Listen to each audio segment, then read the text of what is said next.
आशा, पण कशाला? तुम्ही जरी कोर्टात तिला वेडं ठरवलं असलं ना तरी ती वेडी नाहीये म्हणून. मला न विचारता तू हिला या घरात का आणलंस परत? झाली तेवढी नाटकं पुरे झाली ना आता.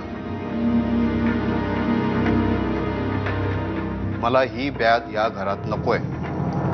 बोलताना जरा विचार करून बोलत जा. ती आपल्या घरची सून आहे.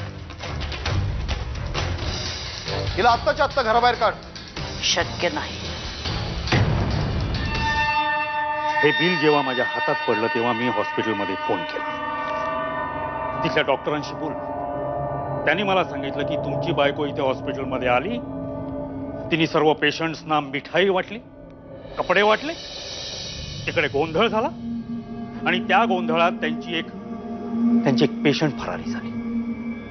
त्या पेशंटचं नाव आहे मनस्विनी केतकर. वा, बरीच माहिती मिळवली की तुम्ही. गुड.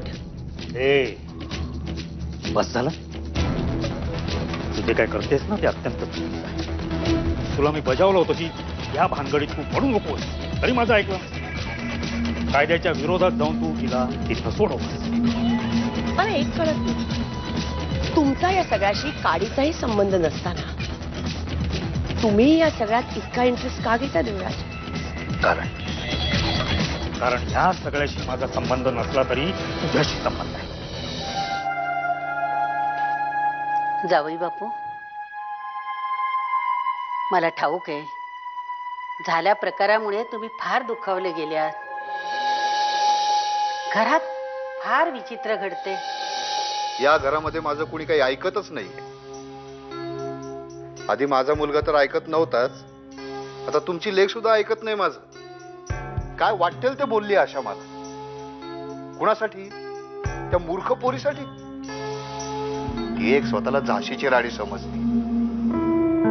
बिचारीच्या आयुष्यात एक झाला तर दुसरं संकट लिहूनच ठेवलंय. आधी तो मंगेश होता, आता कुणीतरी साहेब म्हणून आहे. साहेब? अगं, साहेब नावाचा एक गुंड आहे. मंगेशचा बॉस आहे म्हणे. त्याच्या सांगण्यावरून मंगेश सगळं करत असतो. तुला कसं माहित? इन्स्पेक्टर नमिता, तिनेच सांगितलं मला हे सगळं. नमिता? नमिता नार्वेकर? हो.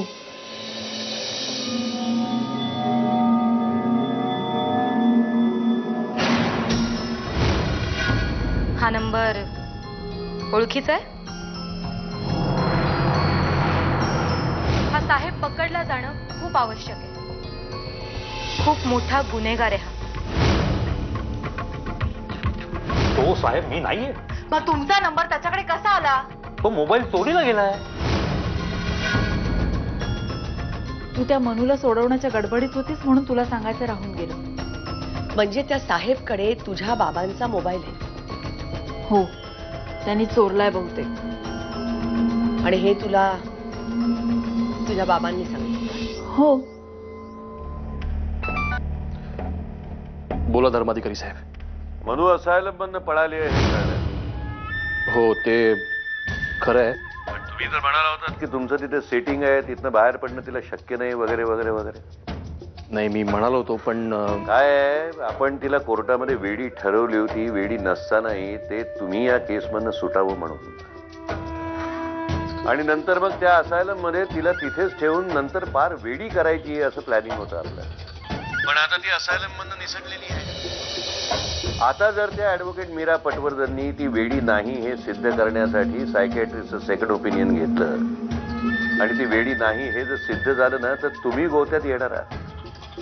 आय नो धर्माधिकारी साहेब, प्लीज तुम्ही काहीतरी करा. म्हणजे याआधी तुम्हीच मला सोडवलं होतं, आताही तुम्हीच हे करू शकता. ठीक आहे, मी बघतो काय करायचं ते.